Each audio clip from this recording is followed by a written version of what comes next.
I turned that down, so you left turn back up. We can shut it off. Okay. Okay, well, whatever. I just because we were trying to tune up here, and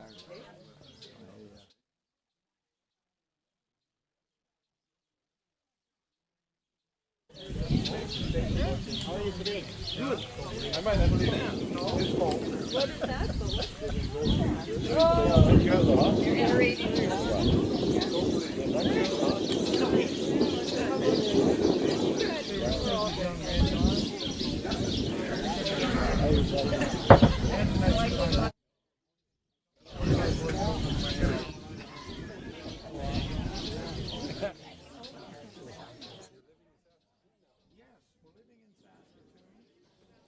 and really like.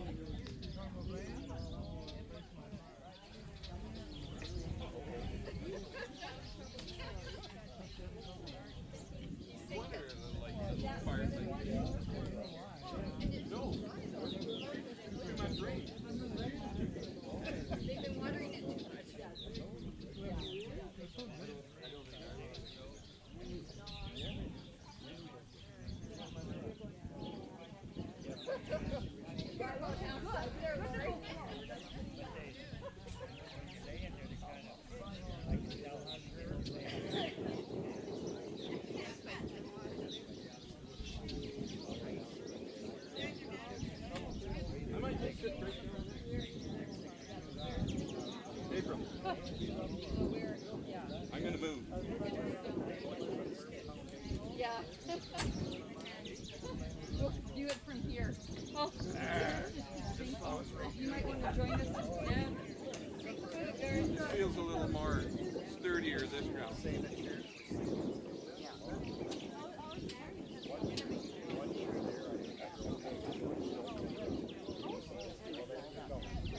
Kelly, I get him to sit farther up. He's going to tumble. Pretty soft there. Yeah. The chairs sink. My chair went out of sight over. They've been watering the grass. Better over here.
Imagine he probably will. Very, very good.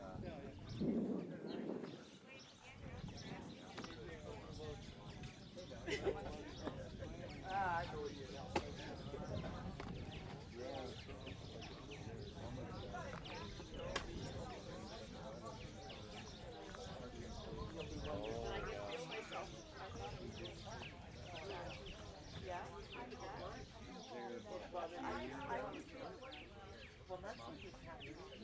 No, 6 months or something. Till everything opening back in.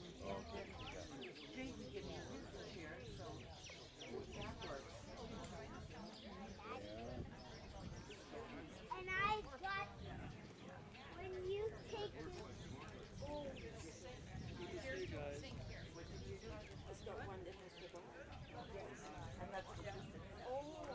And then, yeah, it'll be slow. They need to. Well, you'll just go slow. Well, yeah, not as fast as I want to, eh?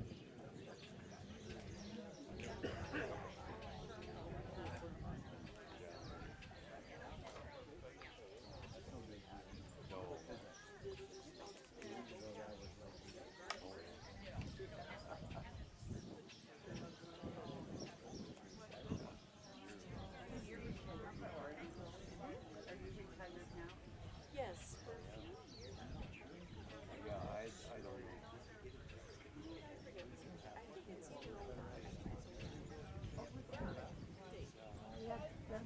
But he and Dawn still park. So, he's retiring slowly too, so. Your daughter, she's still in Alberta, or she lives in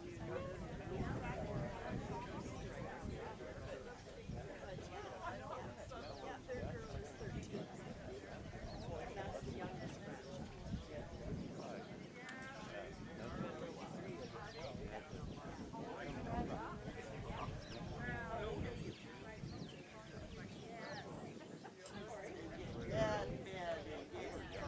Six. Okay.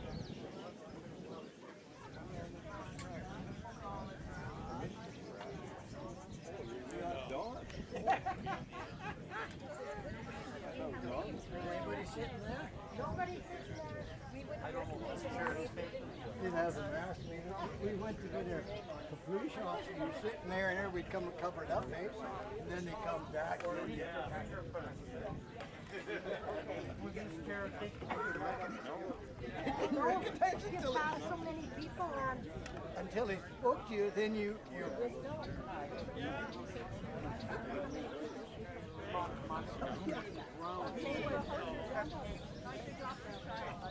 what's granddaughter? Okay.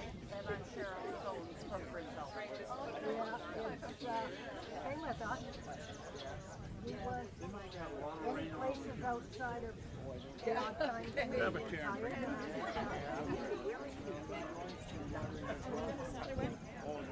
Well, now the person feels awkward sometimes going this way. He said, yeah, I've been there. We always have these committees during the days and whatever. We haven't been to committees for well over a year. Be able to steal out. We Yeah, grab a chair, Mo. drive.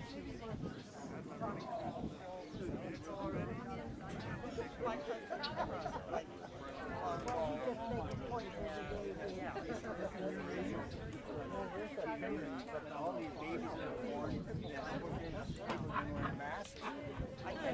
We take them off, and you know, The kids don't even know they're how much Norma. Oh, big time. Norma and I were there when we were we're watching TV right there. Where did you go? yeah. Their tape wasn't knocking nuts. Yeah. They used to close down the country schools, like there was one of them. Our home. Miles from Norma. Yeah.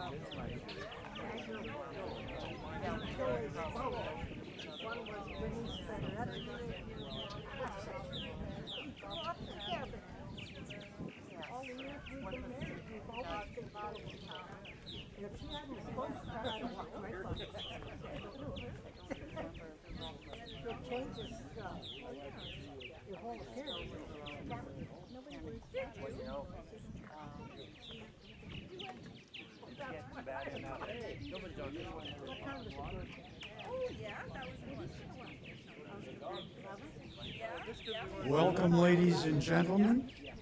My name is Ralph Columbus. I'm going to be kind of keeping order as the day goes, well, just as the morning goes on. I just want to get rid of a couple announcements. The ladies' washrooms are over at the farm office. The men's bathroom is at the farm shop. There are signs.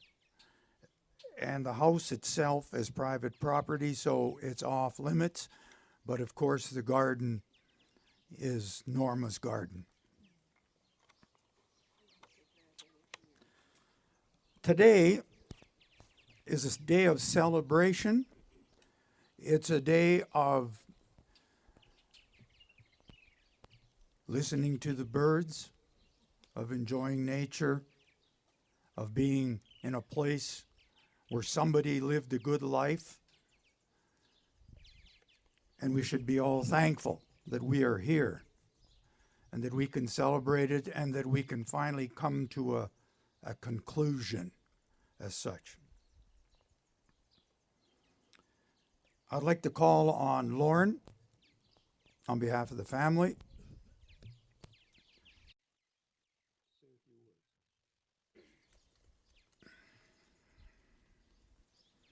Thank you, Ralph.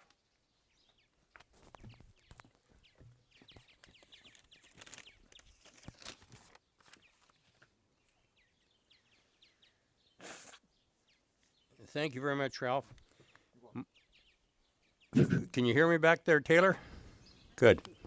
March 16th, 2020, COVID-19 was announced, the pandemic. March 20th, 2020, my dear wife, Norma, passed away of a massive heart attack. No notice. 15 minutes, walked in the room. I said, Norma, she had passed away peacefully. No suffering. I guess I suffered more. 4 days after this announcement, my wife passed away. It left me with 16 months of deciding when I was going to leave my wife to rest peacefully. Tough decision. We had a friend pass away in Melford last week. The funeral was this past Tuesday, 1 week. I suffered for 16 months trying to figure this out. So this time today, friends, I'd like to thank you first of all for coming. There's 3 people right off the bat that are very important to me. My 3 sons, Travis, Troy, and Trent, and my daughter-in-law Jackie, and the far end my daughter-in-law Masha, and Travis was on the plane, just arrived this afternoon, 10 o'clock last night from Germany. And this little boy, Troy, little, tall as like his mother, has phoned me every day since Mom passed away to see that I was okay. A couple times missed me because they put my plane on airplane mode, on my phone, in airplane mode, and they couldn't find me. Didn't do it on purpose, but you know, them phones are complicated. Also, Travis and me talk steady on Bluetooth. He's always a businessman, and I guess I'm a bit of a small-time businessman. And when he was in Bluetooth and I was Bluetooth going from venture to venture, we'd be discussing guess what. Twice a month on average, we spoke with the whole family through Skype. And the whole family, we're watching each other. I got 3 grandchildren in Germany, couldn't make it. Believe it or not, for you people don't know, my twin boys here, have, Trent right there is twins too. They're about 8 years old, or coming up to 8. Also, I'd like to thank my siblings here. There's 3 siblings, Ernie and Linda Peterson, sitting right there. Just raise your hands, please, Linda and Ernie, so we know who you are. And then sitting by my brother-in-law Ernie is my brother-in-law Les. And the other end is Opal and Bill Holland. Opal's a sister, Linda's a sister, and Les is the brother of Norma's. And I know somebody's asked me already why my sister isn't here. She loved me here. We spend 2 weeks every year together in Yuma, Arizona for the last decade. She loves playing cards, Mexican dominoes. And my brother-in-law, Larry Braxton, I love, he golfs every day. So, and I know they golf together. However, she couldn't come because my brother-in-law found out he had cancer Christmas time, fought cancer all winter, got pneumonia in June, and just about left me. So the message is here. I think Ralph will be reading later a comment from them. I got to look at my notes here. I'd like to personally thank the Peterson family because the kids did a lot for me. That Chris, I know she's shy, that's the blonde one in the dead center there, is kind of like a sister to me and my wife. She lived for a few years in our condo, Saskatoon, and in transaction of real estate in their family, and she stayed in her condo. But that was great. She lived half the year in Canada Lake, another half year in Mexico, so I only seen her periodically. But her and Norma had a great time when they get together. We'd come in a flight from somewhere in the world, go up to condo. Chris and Norma visited them late in the night, and I went to bed. So Chris, I really thank you. And then when we built our new house in Melfort, Chris and Norma designed it. And Chris stuck right with me, and Norma only walked through the new house once. And she stuck right with the carpenter and all the people, the sub-trades, and she got to be a very popular young lady with them. She's an interior designer by trade, took a full professional course on it. So my house is designed by Chris Peterson, and we call it Norma's house. Also, this time, I'd like to thank all my nephews and nieces and cousins. They're all sitting this side. It's all family on this side. You got to talk right in. Okay, thanks, Ralph. And I'd like to thank them for all the support and things like that. Earlier there I said, too, I'd like to thank all you people. Also, I'd like to thank all the people who phone me. My phone never quit ringing, text, email, and I missed 2 breakfasts with phone calls. But I really thank you, and that was happened just after Norma passed away. Moving on here, I'd like to thank 2 special friends that I have here today. Is Sharon Hornham here? I haven't seen her come. She's right there. Sorry, Sharon, I didn't get a hug from you yet. Sharon is a lifetime friend and wife, and she'll tell you how later on. And our other special friend is Sharon Haven, the 2 Sharons we call them. And she's around on this side somewhere, Sharon. And most of you know Sharon on this side. Oh, you'll get to know her. And they'll tell you a few of the things they did over the years with Norma. I like to get these thank yous out of the way, so it's hard later on maybe to follow all this. I'd like at this time, too, to also thank Reverend Charlie Lees. We made a closure, Norma, 1 week after she passed away on Skype, and Charlie stuck with us on that. And Charlie will tell you later how long we've known each other, more in a couple days. Charlie, you really have been supporting me, and you're the Reverend Charlie's will be participating later in the program. Moving on, I'd like to also thank Ralph Columbus, this man that's emceeing this. Ralph has known my wife longer than me, 50-some years. They went to Teachers College together. They taught for 7 years in Birch Hills together. We end up lifetime friends. And then he retired at 48 years of age. Think of that, farmer friends. 48 years of age, he retired with a pension. Boy, I see everybody else envious. And you know what he did after that? He went and worked the golf course for 18 years and got all the free golf he could take in the summertime. In the wintertime, he worked for McConaghy Tours and seen the world. And Ralph and me have had socials and parties all over the world together. And I can remember one special occasion. We took both our wives, Terry, Ralph's wife, and my wife, Norma, for their 70th birthday party to Hawaii. And we'll never forget that 2 weeks in Hawaii, to participate in all exciting things over there. So, and I'm really honored to have Ralph. And another thing he mightn't tell you, he's played live music on my deck in my cabin in Wasusau on July the 1st, 21 years this year. Steak supper beforehand, and I see some people in the crowd smiling because they've been at a few of them. Bev's smiling hard, and my dancing partner. And if you ever, anybody knows, there's 2 or 3 Bevs in the crowd, but I think the one we all know, Bev Myers. Anyway, moving on here, I'd like to also thank Opal and Ralph with special music they're going to provide later. Thank all the tour guides. There's about 10 tour guides here today that work for McConaghy Tours. And that's all I had to limit the crowd. I didn't know what was going to happen with this pandemic. That's why there's a limited crowd. I expand a little. Also, I'd like to thank at this time very much Angie, Tom, and Wendy Wright. First of all, Angie come in and see me about 2 weeks ago and wondered what perennials I need in front of my big bay window in Melfort, the new house. She put a bunch of perennials in so I don't have to maintain their automatic drip on them, so I don't have to water them even. And then she put a whole big bunch of plants in front of the house.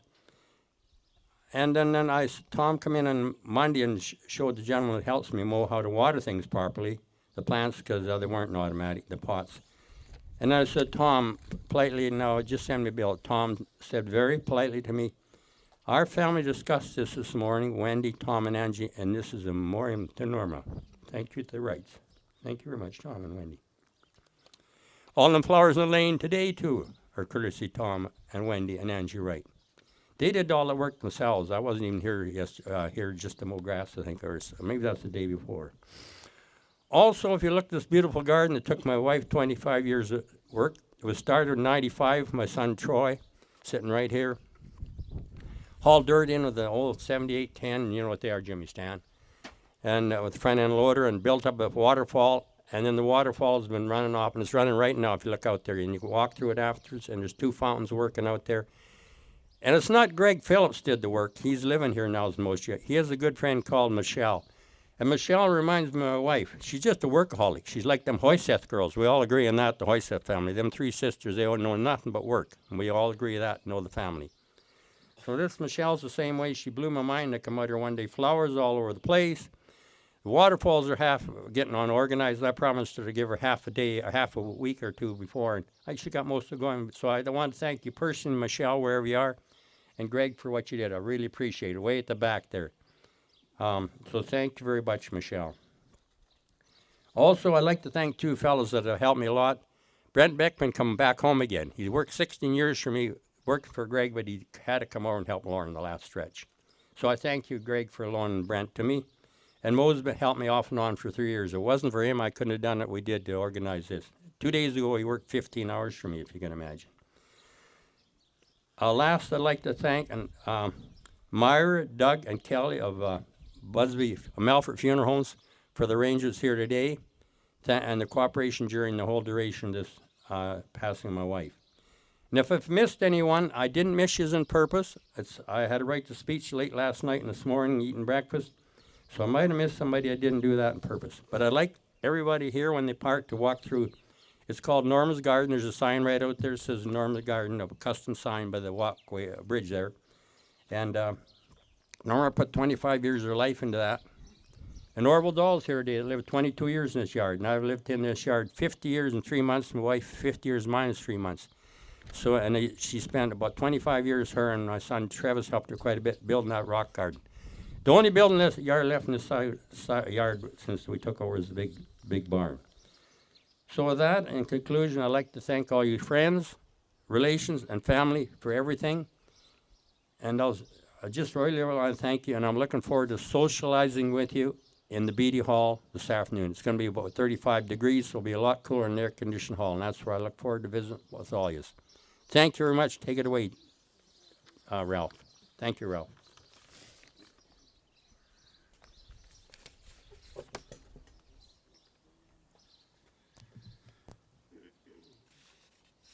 Lauren and I got together and spent quite a bit of time going over what I was going to say, and he just said it all.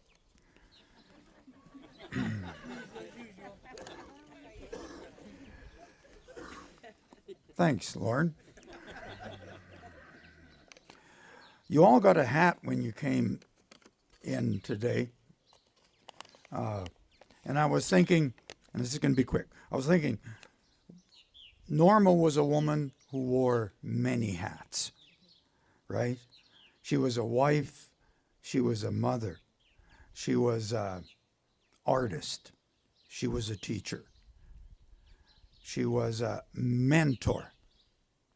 She was a farmer. She was a tax consultant, I'm sure.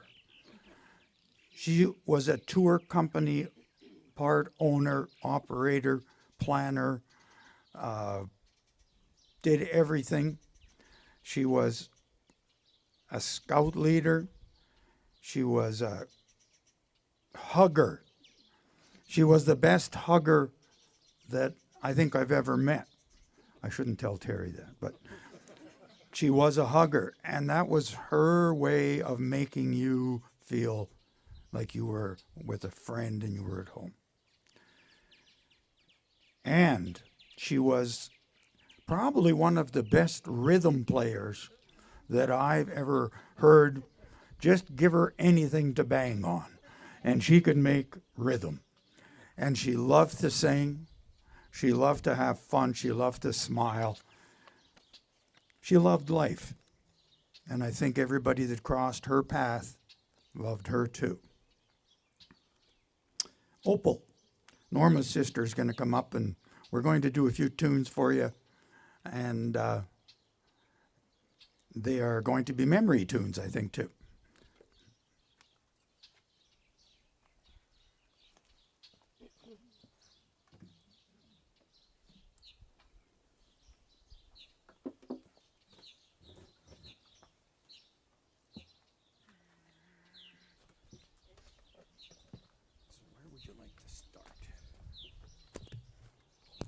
You want to talk? I tighten it up. How do you tighten it?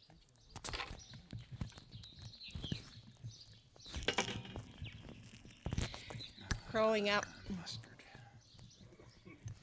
up, I'm the big sister that if I wore a red velvet size, You're going to have to go right to it. if I wore a red, if my mom picked red dresses, red velvet dresses for us to wear, and she always dressed us pretty. Mine was perhaps a size 12, and hers was a 10. We were the people oftentimes, are you twins? Yeah, almost. Yeah, we were the ones that Sunday school concert or whatever, it was Norma and Opal would sing together. We even did a little concert after Teachers College, singing the tunes that when we washed dishes together at the end of a day, there we were singing together, and so then it was a natural that to go back to our hometown, our home church, invite the community to come to a little concert and raise the money. We were major entrepreneurs too, still are. We raised money for the local organ. There are many good times, many times singing together, and many times singing together around the piano at Grandma's house when my mom would be at the piano and we'd sing along. And my grandma would say, "Can you sing for us? Sing that tune." And one of the favorite tunes Uncle Clarence used to, "You're a songbird, Opal. You sing like a bird." They were the encouragers of me in singing, and I praise God for the heritage that I grew up in. So when I came once again to this garden, and as I looked out on my own garden early in the morning, I see the dew is still on the roses, and what a beautiful garden. And yes, I too love gardening, and I'm a commercial florist, but it's big time part of our heritage and growing and digging in the dirt and living off the land as well.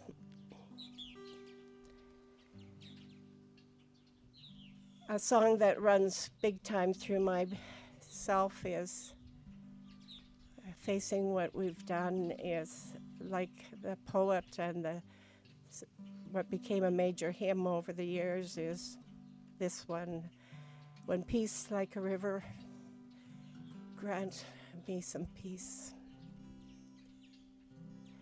When peace like a river attendeth my soul, like sea billows roll, it is well with my soul. It is well.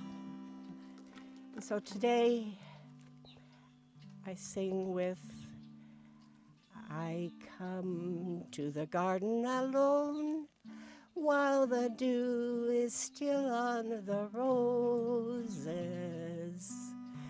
and the voice I hear falling on my ear, the Son of God rejoices, and he walks with me, and he talks with me, and he tells me I am his own, and the voice I hear calling on my ear, none other will ever know.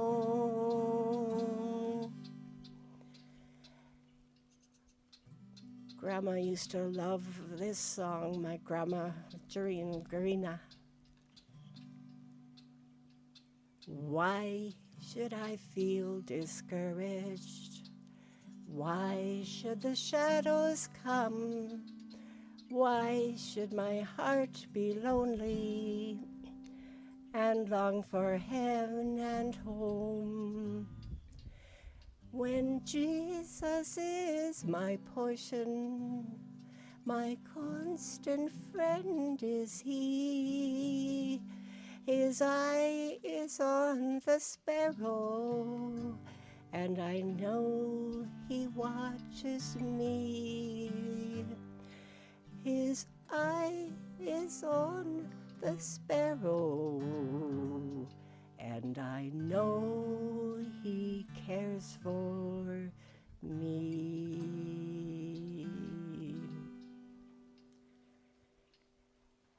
I can only imagine. I can only imagine. We wonder. I can only imagine what it will be when I walk by your side. I can only imagine what my eyes will see when your face is before me. I can only imagine. I can only imagine.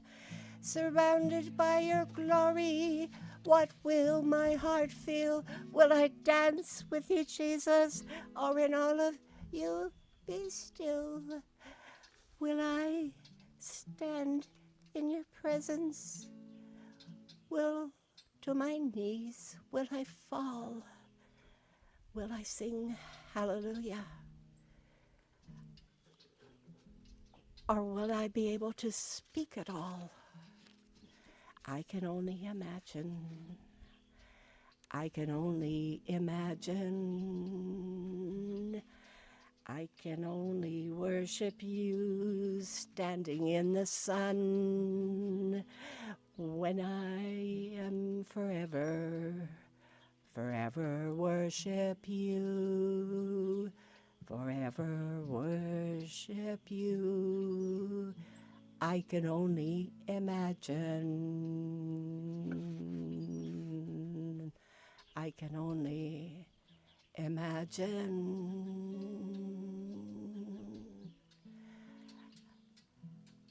I can only imagine.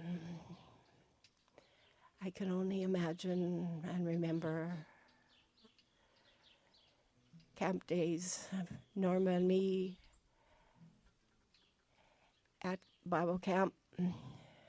We always went to Bible camp in the summertime. And one of our youth pastors, one of the pastors, was very concerned for us, all of us. And yes, he used to, in a twinkling of an eye, one will be taken and another left behind. Will you be ready? Will you be ready when Jesus comes? And then when he comes, I can only imagine. I can only imagine.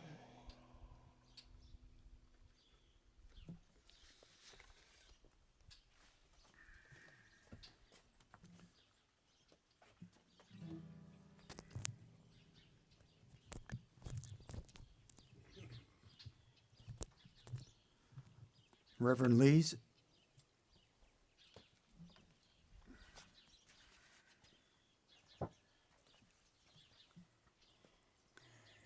Thank you, Opal, and thank you, Ralph.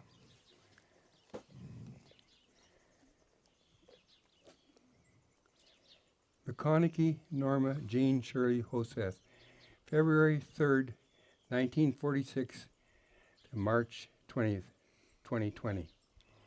It is with heavy hearts that we announce the passing of Norma Jean Shirley McConaghy, nee Hostess, age 74. She was born in Kinisno in 1946 to parents Ole and Gertie.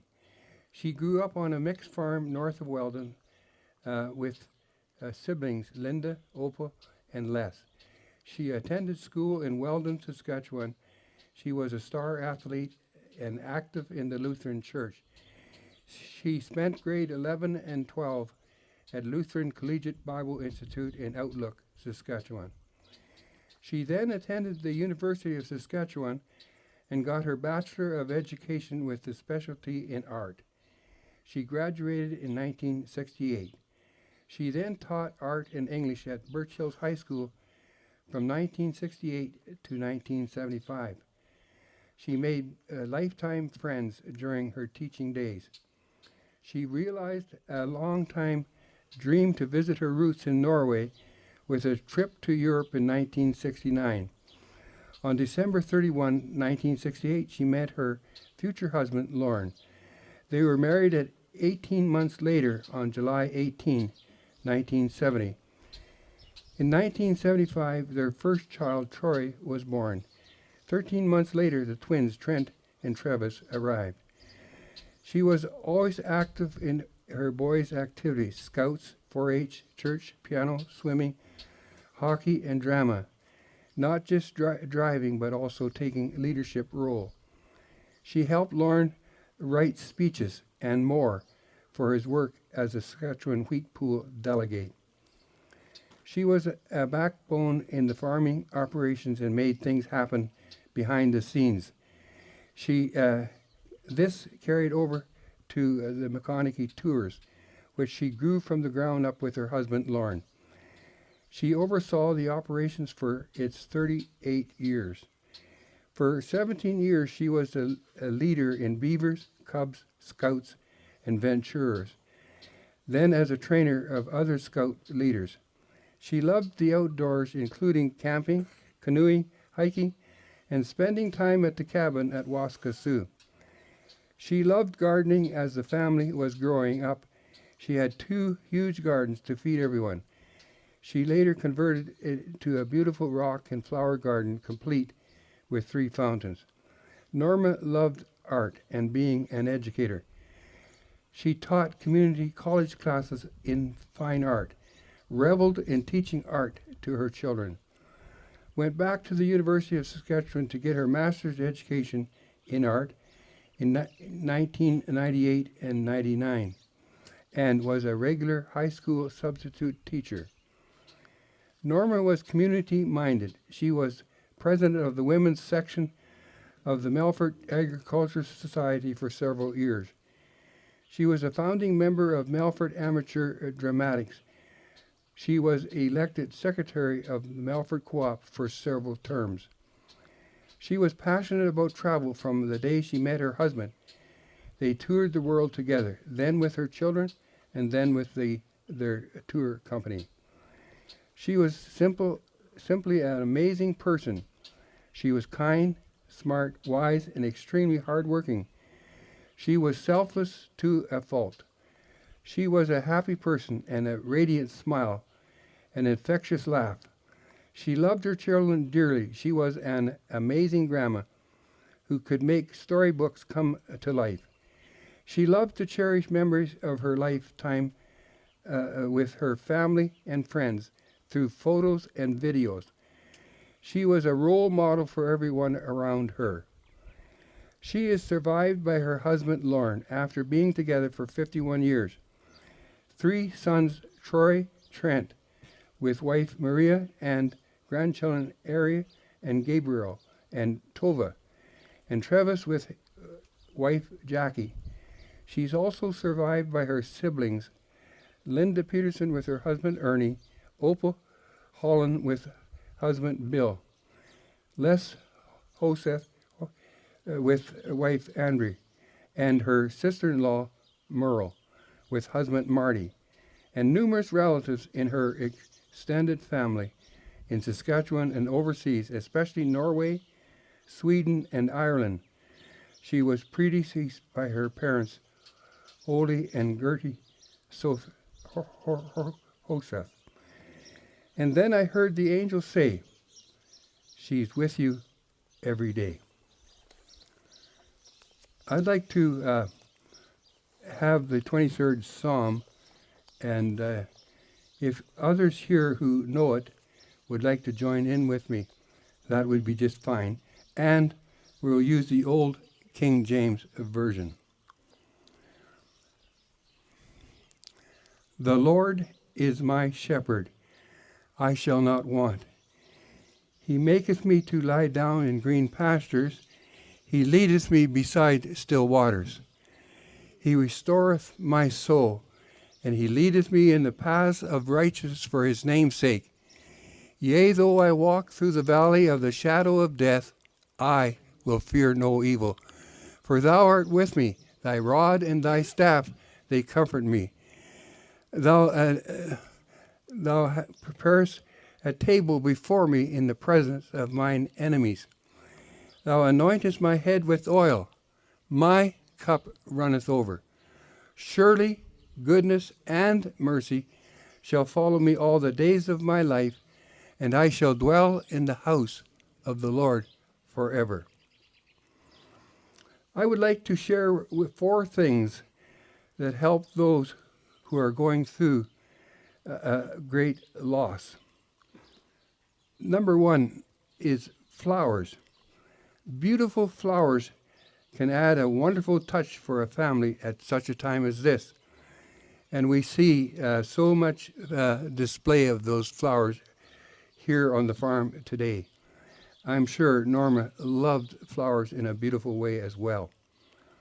They can't take away all the pain of the loss, but they can help in a small way to cope and help in a difficult time of our lives. There's only one problem. The flowers will soon fade and lose their splendor. Also, food can play an important part. This can be a great time of fellowship and a time of being with the family. In January 1943, I've been in the ministry for a few years, and I haven't never mentioned my mother's funeral, but please forgive me for this today. My mother passed away. The weather was extremely cold, and the only way we could get to Melfort was with horses. I was 6 years old, but I remember that time as if it just a few days ago. We noticed that Mrs. Sullivan wasn't at the funeral. The Sullivans were the closest neighbors to the McConaghys when they moved to this area. Mrs. Sullivan was at our house when Mother was sick many times, and she was such a great help. After everything was over, we drove into our yard with the horses, and there was Mrs. Sullivan coming out of our house. She had come over and cooked a delicious turkey supper for the whole family. What a ministry food can have. The other thing I want to mention is friends. Friends are such a help in time of need. Lauren and I first became friends back in the BD 4-H days. We were in Melfort, I believe it was, and we were to play a ball against another 4-H. And they were much bigger and stronger than the BD 4-H. Lauren came and helped us play, and we were able to give that other team a good run for their money. And we had a wonderful, wonderful time together. Lauren and I have been friends ever since. And it's kind of proof when he still calls me Charlie. In Tisdale, I was Chuck. In Melford, I was Chucky. And Myrna was Mrs. Chucky. In Birch Hills, I was Pastor Lee's. But Lauren, and I appreciate that, still calls me Charlie. The other thing I want to mention, first of all, there's flowers, there's food, there's friends, and then number 4, faith. Many words have been used to describe Norma's life. Kind, wise, happy, amazing, hard worker. But I have come to understand she also was a woman of faith. Might we say great faith. Faith will never fade away. No one can take it from us. And it will never lose its splendor. Faith will keep us strong when things are going well. But faith will also support us when we go through the dark valleys of life. The Bible says without faith it is impossible to please God. John 3:16 says, "For God so loved the world that he gave his only begotten Son, that whoever believes in him shall not perish." Jesus gave his life on that old rugged cross so that we might have faith and to remove the sting of death. A person of faith, death only is a shadow. The story is told of Dr. Barnhouse. His girls were 4 years old and 6 years old. And he was trying to explain to them what happened when their mother died. And just as they stopped at the street, a large truck came by. And the shadow went right over top of them. And he said to his girls, "That's what happened to our mother. She didn't get run over by the truck. She only got ran over by the shadow. And because of Christ's work on that old cross, we are only affected by the shadow." Psalm 23:4 says, "Yea, though I walk through the valley of the shadow of death." Acts 16, verse 31 says, "Believe on the Lord Jesus Christ, and thou shalt be saved." Stuart Hamlin, a movie star, was converted to Christ early in the life and ministry of Billy Graham. Later, Stuart Hamlin wrote these words, "My heart can sing when I pause to remember.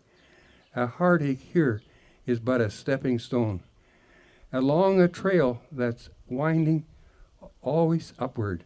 This troubled world is not my final home. The things of earth will dim and lose their value if we recall they're only borrowed for a while. And the things of earth that cause the heart to tremble, remembered will only bring a smile. But until then, my heart will go on singing. Until then, with joy I'll carry on.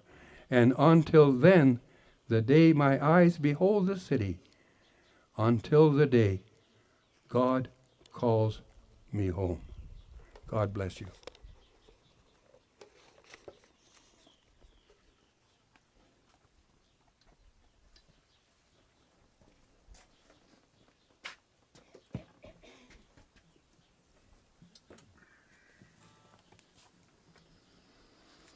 Okay.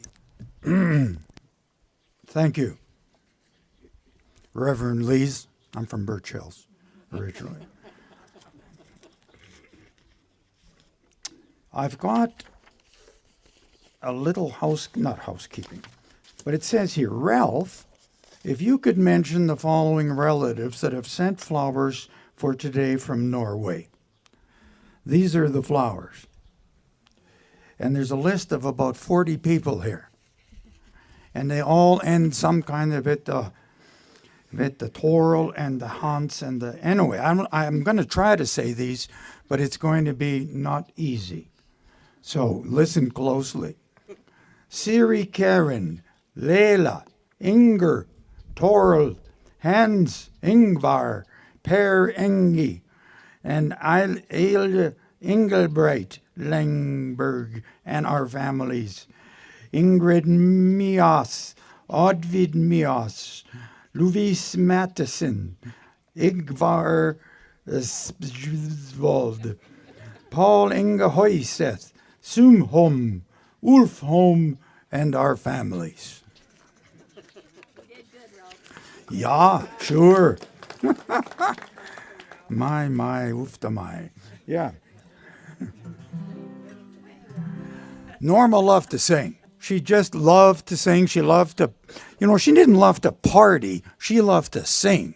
And she loved to laugh. And all those times we got together, she always was just in the mood for music. So here's one of the songs she loved, and I want you to sing it with me because it'll be a tribute to her. Kumbaya, my Lord, Kumbaya.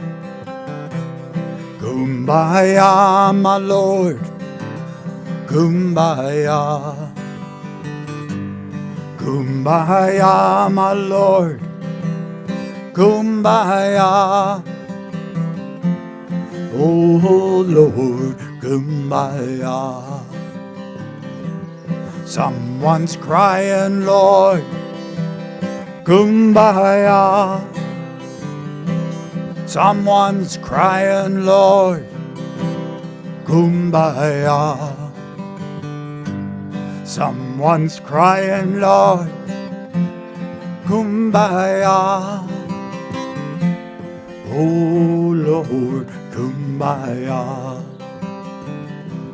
Someone's praying, Lord, Kumbaya. Someone's praying, Lord, Kumbaya. Someone's praying, Lord, Kumbaya. Oh Lord, Kumbaya. Remember Norma?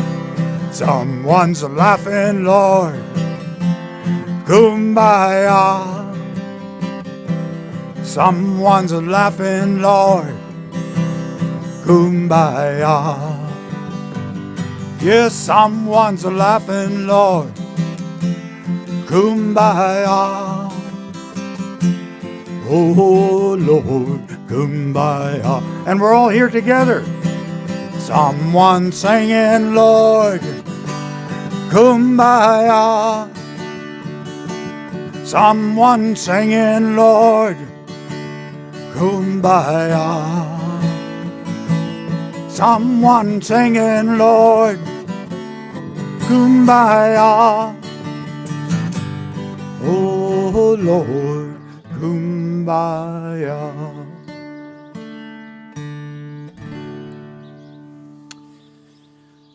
Here's that letter that Merle Schwab, Norma's sister, sent. Lauren's sister.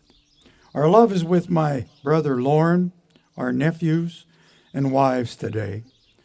Norma was the loving, fun, caring, precious sister I always wanted and will dearly miss.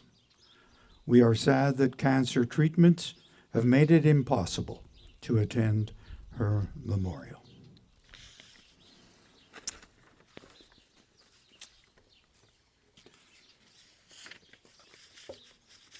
We're going to move into the eulogy section, and we'll begin with Norma's eldest, Troy McConaghy.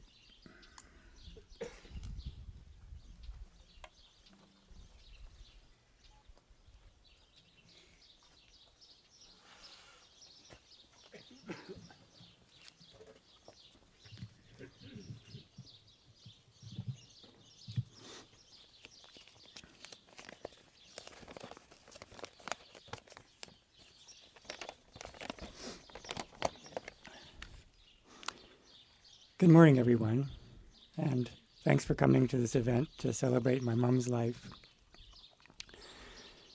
There are several speakers this morning, and I hope that together we'll be able to cover many parts of my mom's life.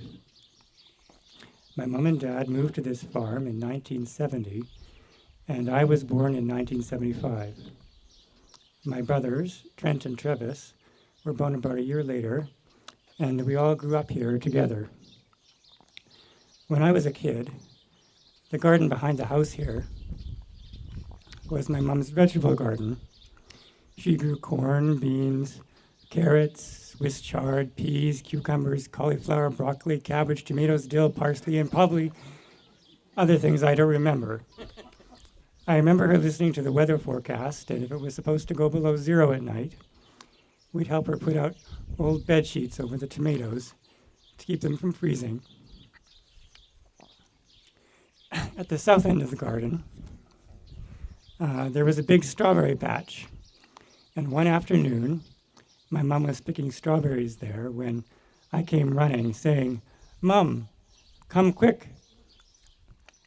I think Trent broke his neck." Well, that got her attention. Fortunately, I was wrong. Trent had fallen out of a tree and had broken his arm. And I should add that I was partly to blame for that.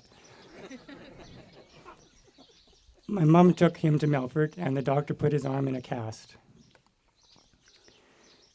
My mom let each of us boys have a row in the garden, in fact, just straight out here, where we could each decide what to plant.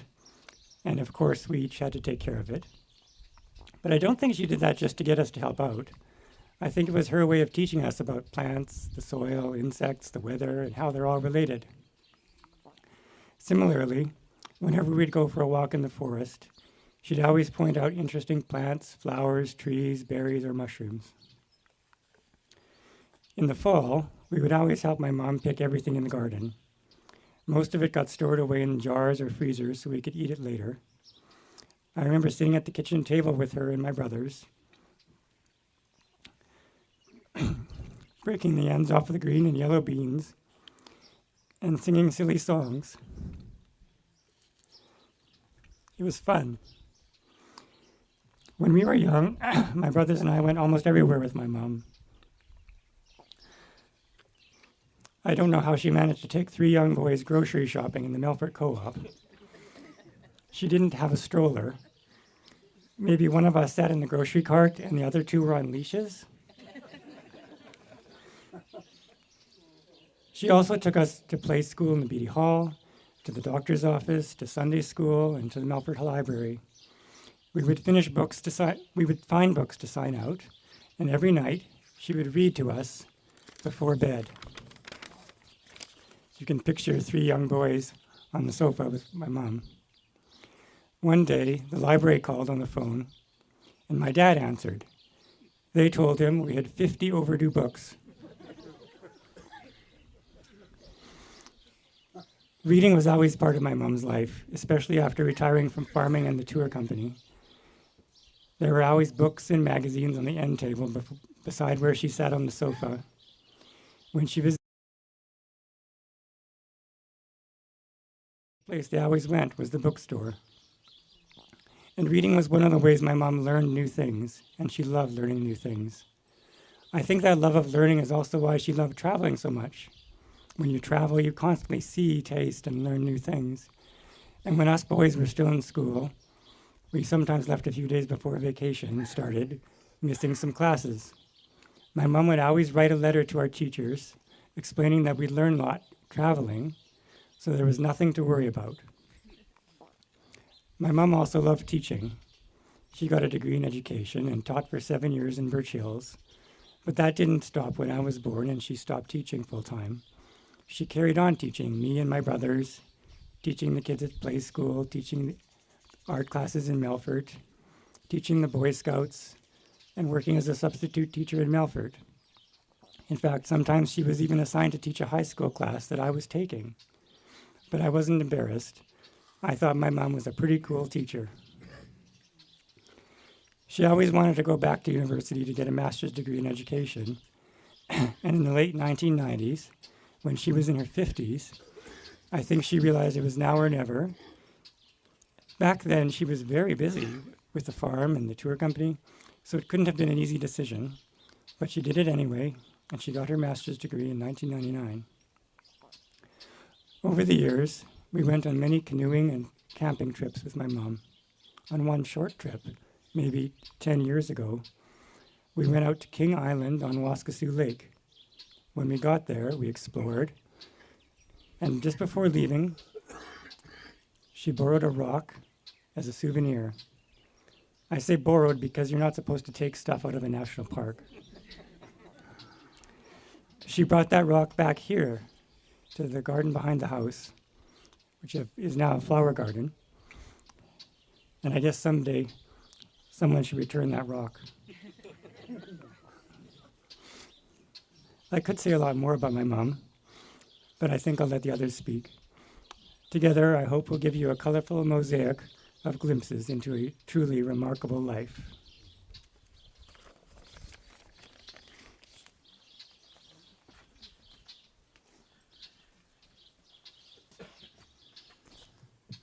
Thank you, Troy. Les Hoyseth is Norma's brother, younger brother. He's the baby, I believe, in the family. Very successful baby. And maybe you can come up now, please, Les. Troy, that was absolutely bang on. She sounded so alive to me when you were talking. Keep coming, keep coming. I know you're still, that's why I'm still talking. She was a wonderful, wonderful teacher. I know, because I taught with her. Get out of the way. I'm gone. Thank you, Ralph. Have to adjust this short thing here. Good to see you guys here. As Ralph said, I'm the baby of the family. Norma was 3.5 years older than me. Of course, she wound up being shorter than me, but I was real short for a long time. The people that are here mostly know Norma from when she was an adult. I knew her very well from when I was a kid, because she was 3.5 years older than me. Anyway, I think my part is to kind of cover that part of her life. She was my buddy. She wasn't much interested in being a girl, and she was very athletic, and she kept me in line. Opal tried, but I guess Norma succeeded because I'm still alive, sort of. My earliest memory of Norma is I was about 3 years old, and I had a new tricycle, and between the two of us, I don't know who was the most dominant there, but we decided we'd go down to the big hill south of the house. It's a kind of a steep thing. And one of us decided that it would be a good idea to see how fast the tricycle would go down the hill. Well, I made it most of the way, and then I wiped out. And at the time, my mother had been raising 3 girls and 1 boy. They all had long hair, and I guess she figured, well, why not have the boy have long hair too? And I did. I have pictures to prove it. I had ringlets. Not quite as stylish as they are now, but I had ringlets. They got caught in the front wheel of the trike. Wasn't real comfortable. And I can remember, this is quite a few years ago, but I could remember her extricating me from this front wheel of the trike, and then we walked home. Whatever. Anyway, that was kind of a turning point in my life and learning how to respect my sister. Whether she put me up to this whole episode or not, I didn't really think of it at the time. And, well, she was my sister. So, anyway, I remember one winter when I was about 4 or 5. I think it was the winter of 1954 or maybe 1955, or the two of them run together. Anyway, it snowed. and it snowed, and it snowed. And I wasn't going to school at the time, but Norma was, and she was real happy because they couldn't go to school. Opal couldn't go to school, Norma couldn't go to school. The neighbor across the road from us, Art Steen, was a real ski enthusiast, and he did cross-country skiing just for fun, you know. A lot of us try to do it for getting in shape, but he did it for fun. And he said when he got tired, he'd just sit down on the top of a telephone pole, because that's how deep the drifts were. Anyway, Norm and I occupied our time building tunnels, and then we built a great big snow fort, and we stopped building, I think, when the whole damn thing collapsed. But it was fun. And the municipal plow came after Christmas and plowed people out, and fortunately we were pretty self-sufficient at the time, so we didn't starve to death, and things were good. Anyway,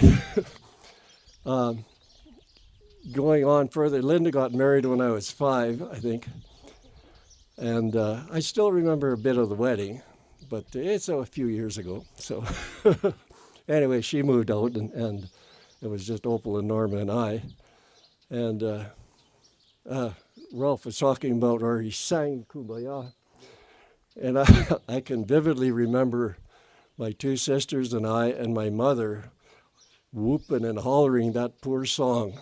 And Dad wasn't much for music. Well, he loved music, but he couldn't do much of it himself. But we sang that song many, many times driving down the road. So anyway, that's a good memory. I'm not going to talk about bad memories because they're no fun. Norma taught me how to swim when I was about 6, I think. Her teaching method was a little crude at the time. She got me to hop on her back. We were at our smallest dugout, and I crawled up on her back, and she waded out into the slough, or the dugout as we called it. And when she got up to her neck, she disappeared. She got up about 10 feet away and said, "Swim." And I learned how to swim. And we spent many summers up at Canada Lake with Ernie and Linda, my sister and brother-in-law. Yeah, he's my brother now. But anyway, they loved fishing, and Norma and I, well, Norma, took care of the kids. And in our spare time, we went swimming. And we kind of kept track of each other. And when our lips turned blue, we knew it was time to go in. So anyway, we used to play cowboys and cowboys. There weren't a whole lot of Indians involved in our play. We used to pretend we were riding on our horses, which was a great 500-gallon rain barrel just north of the barn, where we used to collect rainwater off the tin roof of the barn. And whoops, well, whatever, it'll keep. Normally liked to be Annie Oakley or Calamity Jane, and I was Daniel Boone or Wyatt Earp. That was Hollywood versions of those people, of course. We weren't really into the Rogers family. They were way too clean, you know. But yeah, get out of here. Yeah. Anyway, we had lots of fun, and like Lauren was saying, she was a very athletic girl and very competitive. And every spring we had our sports day at the school. And before the sports day, you'd call it practice now, but we just called it fun. We'd run around the pasture until we got a stitch in our sides, and then we found out that if you ran some more, the stitch went away. So that's what we did. And we generally wound up coming home with a chest full of ribbons, and yeah, it was fun. All the first. Hey? All the first. Yeah, well, there were quite a few first, but yeah. I was really good at long distance running. I remember I was talking to Eva and June about that.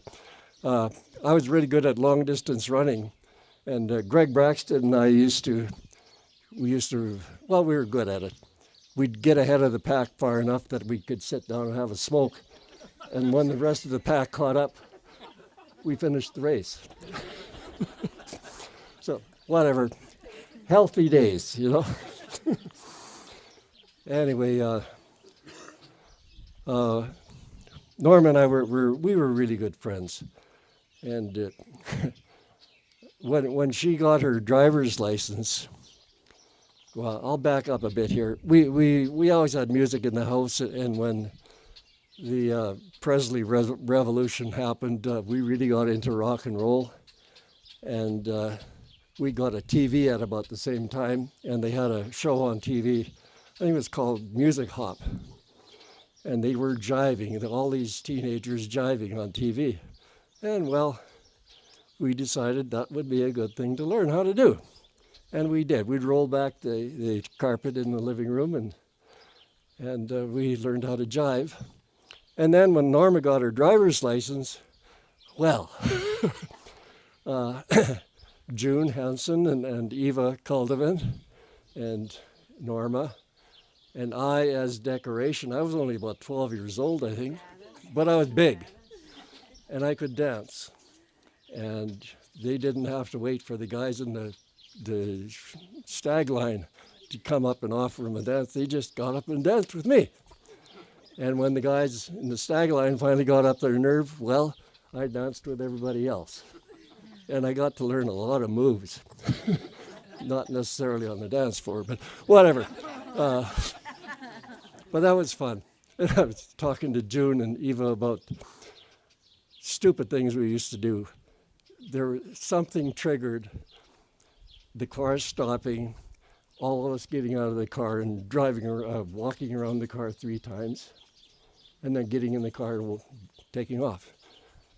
Don't know why. Never will know why. There's something about driver training. But anyway, we had fun. We're doing stupid teenage things, and we didn't die, so hey, I'm still here. Opal's still here. June's, Eva, everybody's still here except Norma, and but we had fun. Norma and I went to university together. I was in my first year, and she was in her last. And when we were finished that year, Norma went to Europe with Sharon. She was Scottheim at the time, and they had a great time. Yeah, I met Sharon a couple of times in university, but not very much. But anyway, they had a great time, and she came back. And that winter sometime, Norma and I decided to go to a dance at the community hall north of Canistino. And I had met Lorne a couple of times in Canistino. Anyway, somehow or another, I introduced Norma to Lorne, and they had a dance. But somehow or another, they got to talking about traveling, and that kind of sealed the deal. 50 years or 52 years and 3 wonderful sons later, here we are. And she was a great woman. Our parents insisted that average was not good for us. Exceptional was really the only route for the horse. Well, yeah. And she instilled that in us, and Dad certainly agreed. He was a very quiet man, but Mom wasn't. Well, she wasn't a man. Anyway, Norma carried on the tradition, and she has 3 highly educated kids with highly educated spouses, and I have highly educated kids with highly educated spouses. Well, whatever. It doesn't matter. But exceptional was what Norma was. You all know that. And I've been writing a memoir for the last few years, and I've had brain injuries, and it really helps to reconnect the synapses in your brain if you do something difficult. And trying to cast your brain back 65 or 70 years is difficult. And then putting it on paper is even more. So, but I've had a really good chance to review our early life and other things as well. But through that, you know, Norma has been a guiding light, and she worked like a dog, and she played like a fiend.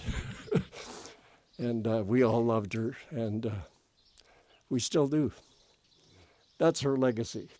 You folks, they're all her legacy. And I'm proud to have been her brother.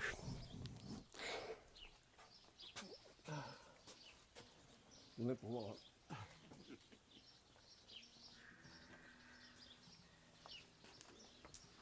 Oh boy, he's tall. He's very tall. I didn't hear that, and it's just as well. Yeah, Terry. That's about the length of hair I'm thinking.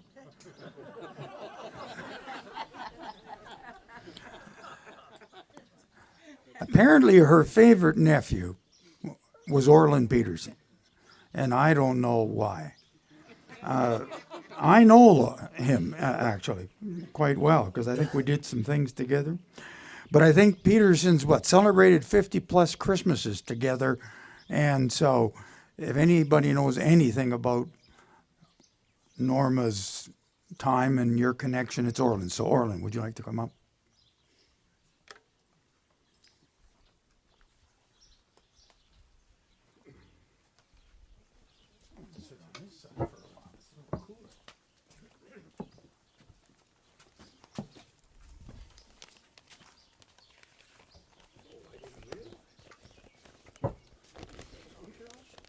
He needs help.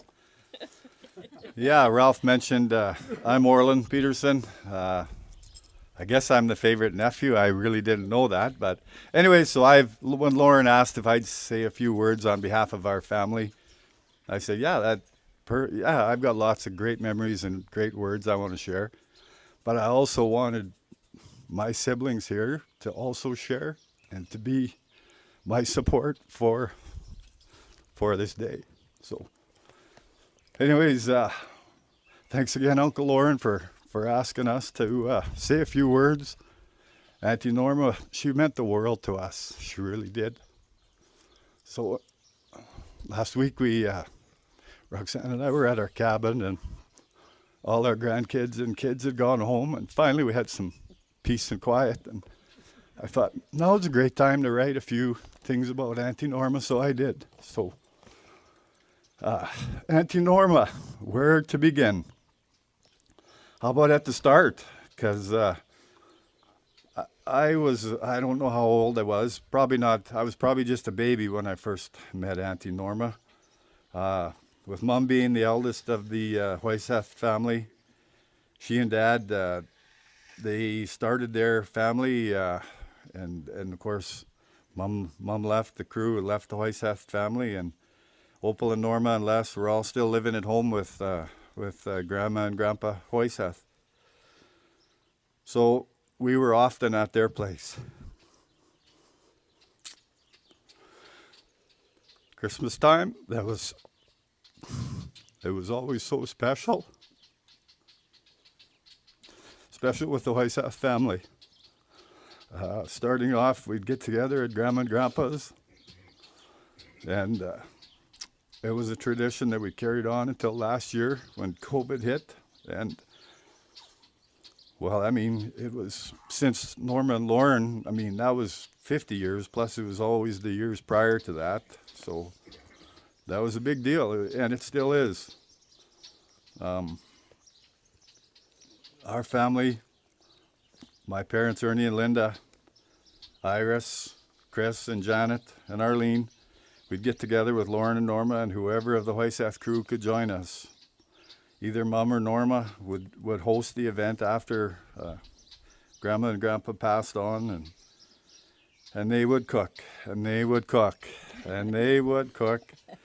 And you guys all know how much they would cook. There was enough extra you could have fed the Norwegian army. I mean, that's how Mom cooked, and that's how Norma cooked, and Opal. They had it instilled in them that they had to grow 3 acres of garden. I know that because after Gertie and Ole left the farm, we bought the farm. We moved there, and we had 31 plus years that we lived there, and the whole yard was garden. There was no grass. It was all garden. A great memory I have is I remember the old house that used to sit on the south side, and Lauren and Norma, they talked about they were going to build a new house. So they built a new house, and it was in construction phase, and it was pretty close to being done. And the one night before Norma hosted the Christmas event, after the boys went to sleep, I don't know if it was midnight or whenever all 3 boys finally went to sleep, Norma got to work, got out her paints and started painting, and she painted the mural on the north end of the family room. And not only did she stay up all night and do that, and then she also, in the spare time between mixing paints, she cooked a dinner for probably 25 of us or more. We all came and had dinner, and Norma hadn't slept, and I don't know how she did it, but she loved to work, and she loved to cook, and loved to entertain.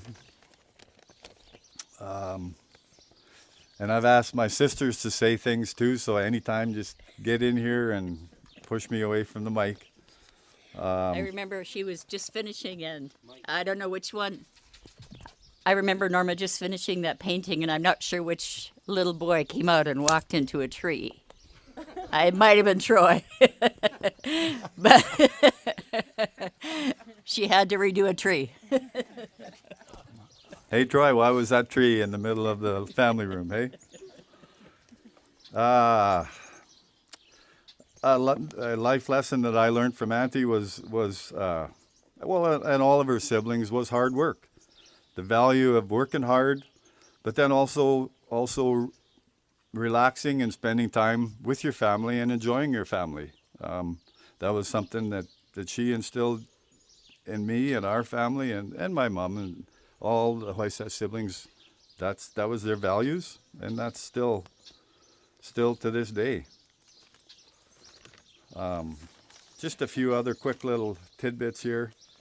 Lots has been said about Melford and her, or about Auntie and her contributions to the community, Beatty and Melford. I mean, the 4-H and the Melford X. I remember the X. We'd be showing cattle here, and Auntie Norma, she'd be in about 6 booths, making sure everybody was doing what they had to do, and she just loved it. Cooking and delivering Meals on Wheels, that was before Meals on Wheels was a thing, really. That she'd cook the entire meals for Lauren and his crew, and he had a big crew at Spring and Harvest, and that took a lot of work, as well as looking after the boys and all their activities. Ralph is here, and I mean, he was a good teacher, Ralph, but you weren't my favorite, so I just thought I'd share that, just so that we all know. Don't get me wrong, Ralph, we had lots of fun, and I love you today. I mean, you're a great guy and a great teacher, so. But you weren't Auntie Norma. You weren't Auntie Norma. Teacher, when I was in grade 10, I broke my toe. At that time, Norma was not married. She was living at the farm. She drove all the way from the farm, picked me up at the Peterson farm, drove me to school every day to Birch Hills and back, so that, because I couldn't wear a boot on my foot and couldn't go on the bus, like, that was a lot extra out of her day, but that's just how she was. Yep. So my favorite teacher, Auntie Norma, you know, when I graduated, careers for a woman when I graduated were like a teacher, a nurse, or a hairdresser, and I don't like kids or blood, so I was on the track to be a hairdresser, and Norma said, no, you're going to be an interior designer. And I've had a wonderful career as that. and love it. Anybody else? Oh, so yeah, Les, I remember we didn't have a babysitter very often. That wasn't a big thing back in the day. But Les and Norma would be our babysitter every now and then. And it probably was that TV show you talked about, because there were just 3 of us, and then the other 2 girls who were quite a bit younger were sitting on the couch in the old house, mesmerized while you practiced your jiving. Oh, yeah. Remember we that? loved to watch you guys dance. It was just great. Like, easiest babysitting job you ever had, you know? And too, Norma said to me, we've had many, many glasses of wine late at night. Lauren would go to bed because, you know, when I was squatting in their condo, we'd sit up and have a glass of wine, and I heard many stories that I had forgotten or maybe didn't even know. But yeah, she said she used to volunteer to come to the lake and help Mom with the kids, because Grandma and Grandpa weren't lake people, and she wouldn't be able to get to a lake, so she volunteered to babysit us brats. So, what a sweetie. Yeah. I guess my earliest memory would be watching the big girls get ready at their wedding. Sorry. Yeah. Yeah. And just thinking how glamorous and stunning Norma was. Beautiful. Yeah. Yeah. And really, for the rest of her life, when Norma walked in the room, it just got brighter. Whenever I think of her, her laugh and her smile are always right there. Always love her. Thank you. I remember having lots of sleepovers in the old house.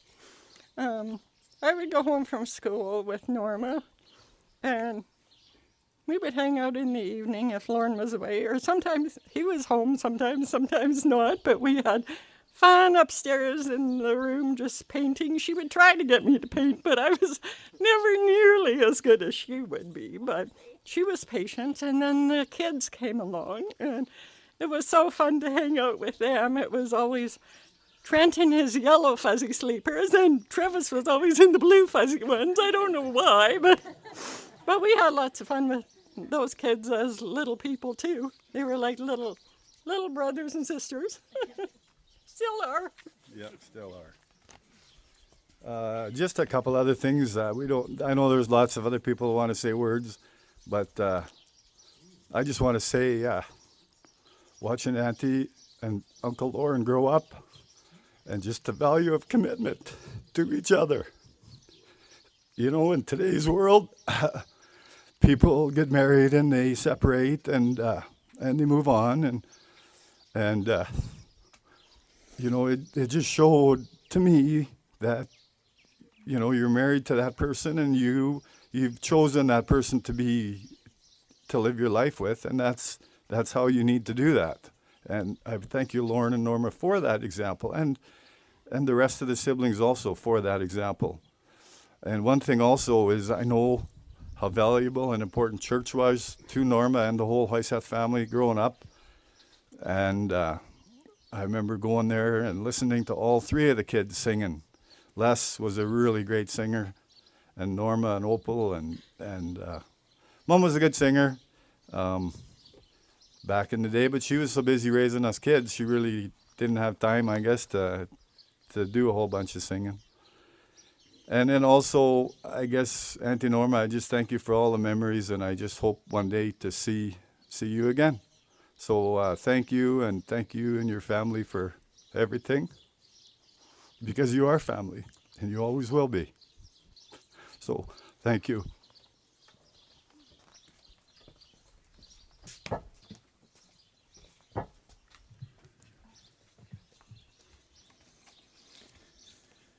Oh my.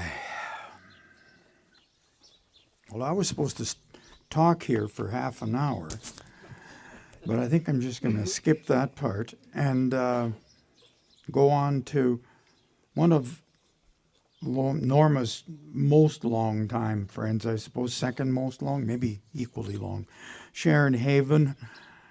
She and Norma spent years and years and years looking after brats and also looking after travelers, brats, some of them. And I know she has some memories she'd like to share.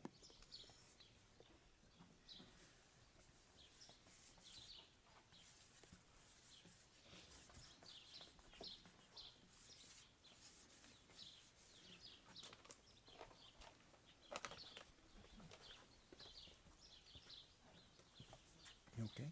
Yep. Norma and I became friends in the latter part of the 1970s when we were both members of the Melfort Ag Society. The year Norma was lady convener, she took me under her wing. We swept floors together, put up displays, and spent many hours organizing for the upcoming exhibition. From that time on, we were both involved in the activities that our children were in. A few years later, it was the Melfort Boy Scouts. Norma had been a leader for a couple years before Larry and I enrolled our boys in the group. She, of course, talked me into becoming a leader. From that time on, we spent one evening a week together for the next 5 years, and scout camps on the weekends. In 1988, we were both awarded the Barrett Award by Scouts Canada, and in 1989, we attended the Boy Scout World Jamboree in Prince Edward Island. 1 week of living in a tent at Fort Amherst with 10,000 boys attending the Jamboree. It was a great experience, and I'm sure something that we could not do today. The next few years, Lorne and Norma were very busy with the farm and their travel company. Norma spent countless hours organizing handbooks for the tour hosts. Every detail of that trip was covered in those binders. During this time, she also found the time to take her master's in art history. Lorne, Dot Phillips, and myself had the privilege of attending her graduation ceremonies in Saskatoon.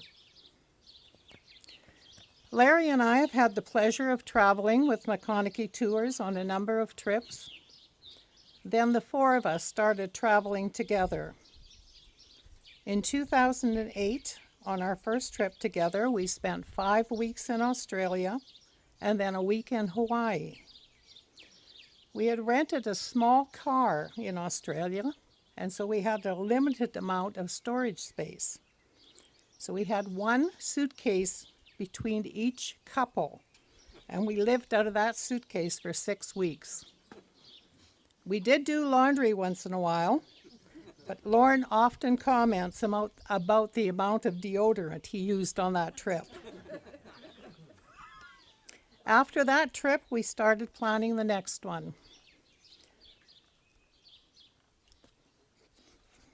Our last trip together was to Europe in October, November of 2019. We did a river cruise from Bucharest, Romania to Budapest, Hungary, and then bused, rented a car, and traveled through Croatia, Bosnia, Herzegovina, and Montenegro. And we ended up in Italy. Larry and I flew home from Rome, and Lorne and Norma went to visit Trent, Masha, Ari, Gabby, and Tova in Berlin. I remember that suitcase that she packed with books and Saskatchewan items for her grandchildren. She was adamant that they would know all about Saskatchewan. She carried that suitcase with her for the whole month that we were traveling. Whenever her grandkids were mentioned, her eyes would literally light up. The 3 children meant the world to her, and I'm sure they miss her terribly. But she is still watching out for you.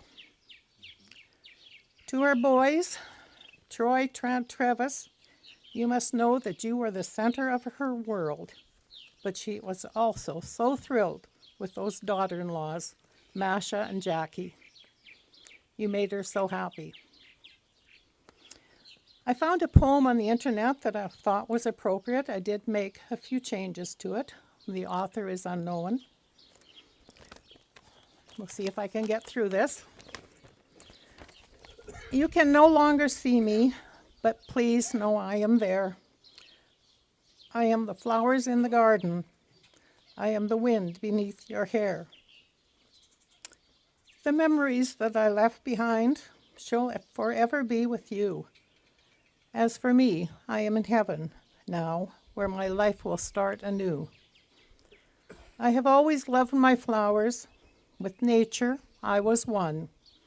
My flowers are in heaven now, as my time on earth is done. I am planting my roses in heaven, my hydrangeas too, for I want my garden to be perfect on the day God calls for you. When you walk through the gates of heaven, I will take you by the hand and lead you to my eternal garden, where we shall never part again.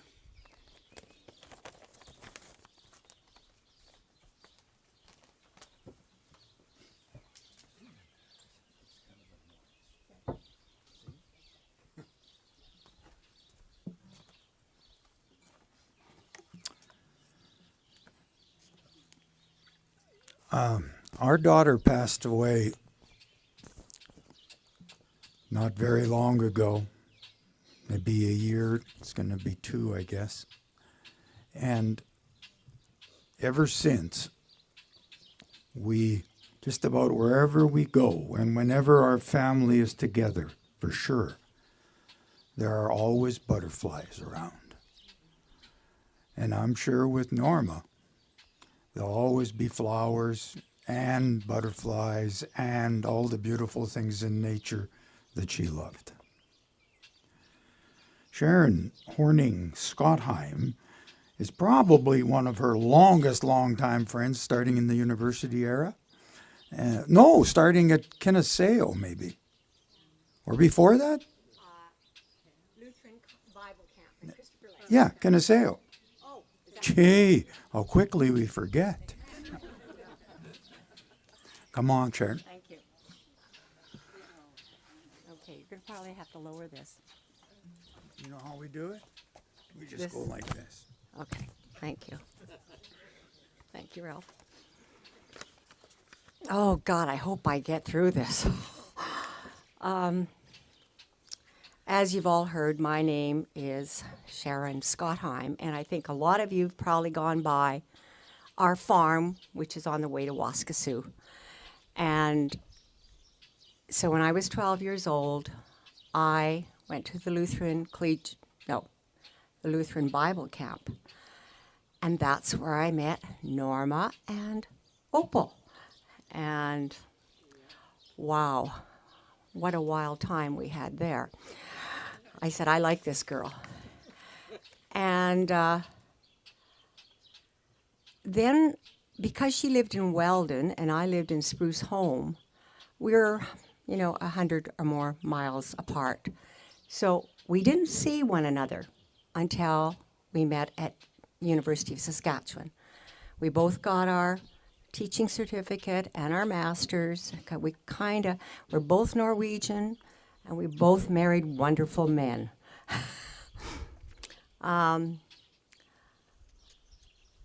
But I'm going to talk mostly about our trip to Europe,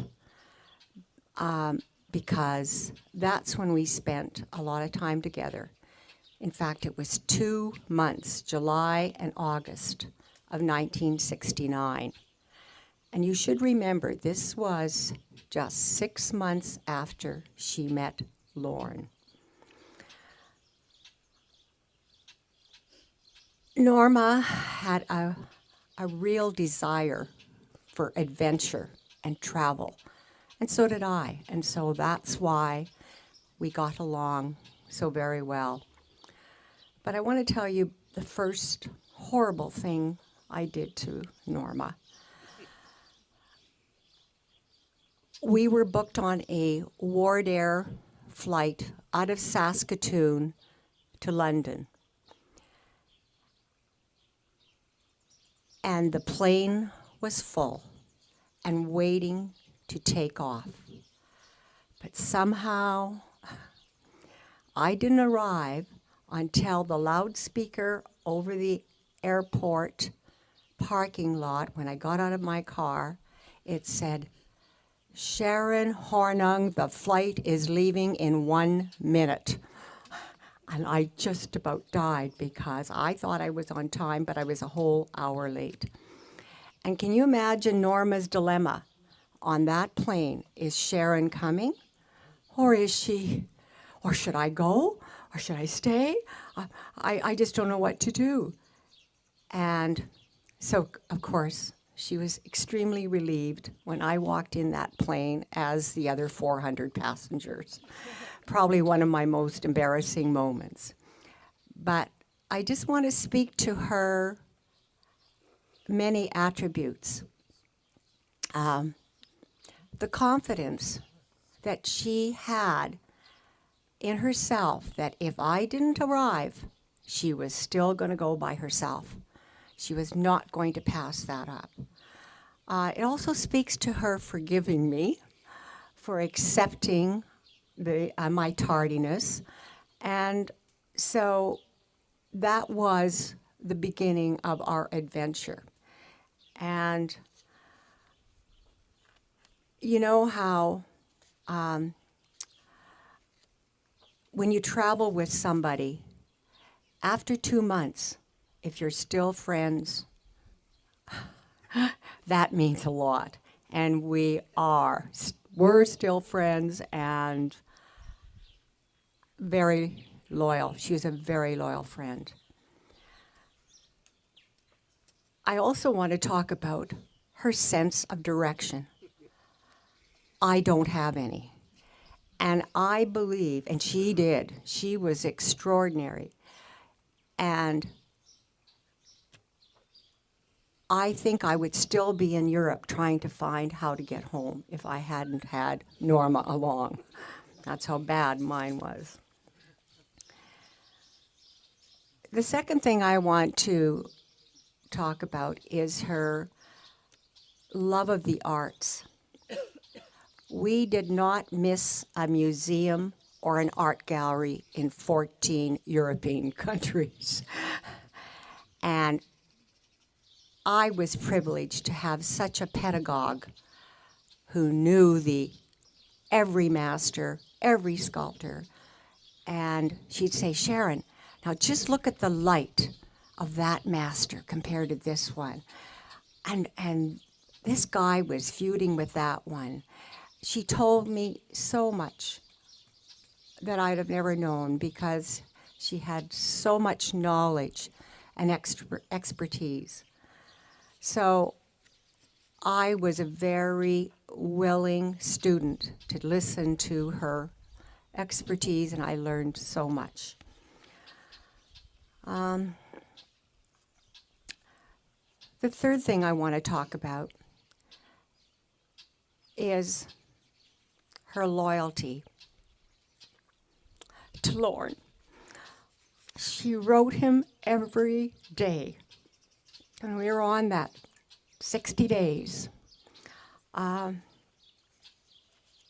you know what, Lorne? She kept the other men at bay that were looking at her because she was smitten with Lorne.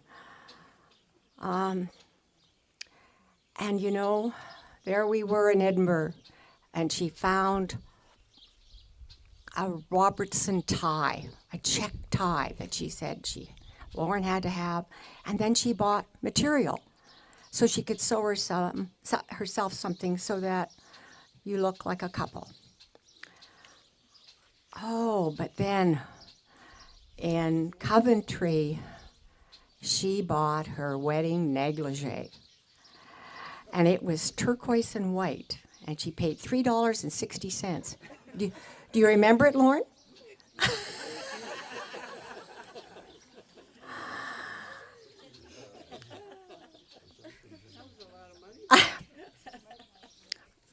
And Norma and Lorne, you were a formidable, dynamic couple. you were very loyal to one another, and you loved one another deeply.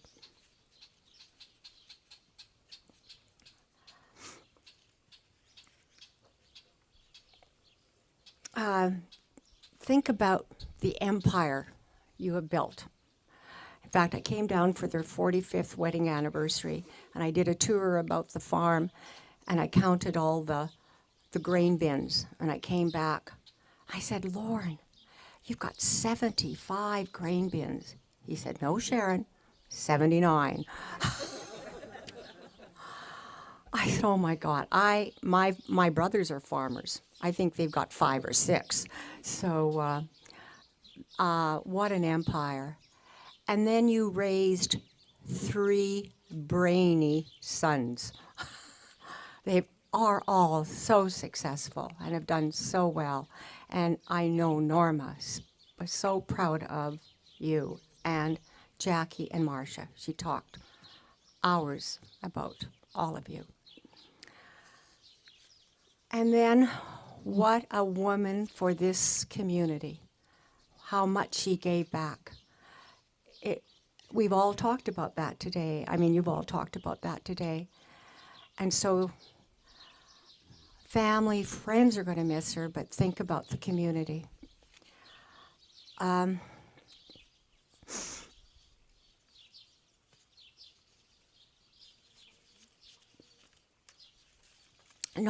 Norma's not with us, but her spirit is. She had the most beautiful smile. She was gracious, such a gracious woman. She could speak to anybody. She had such an affable personality. Everybody loved her. She's creative. Look at all of her art. Such passion and her intellect. Oh my God, how can I forget that? I just loved every part of her. And you know what? She's left all her mark on us. And I want to tell you about my last time with her. It was a month before she died. And I was one lucky person to have had that day with her. Lauren and her came to visit. Myself, my husband was away in Palm Springs, and we spent the afternoon floating around on the pool with wine in our hand, and we relived all of our wonderful memories, our travels. And I'm just so thankful that I had that time with her. And then when she left, I don't know, we really had a very close, intimate closing. I guess now I call it a closing, because we both talked about our love for one another. And I'm so glad I had that. I miss you terribly, Norma.